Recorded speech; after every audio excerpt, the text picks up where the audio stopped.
నేను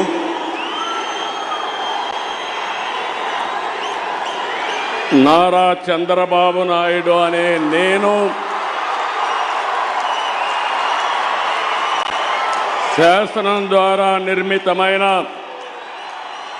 భారత రాజ్యాంగం పట్ల నిజమైన విశ్వాసం విధేయత చూపుతానని భారతదేశ సార్వభౌమాధికారాన్ని సమగ్రతను కాపాడుతానని ఆంధ్రప్రదేశ్ రాష్ట్ర ముఖ్యమంత్రిగా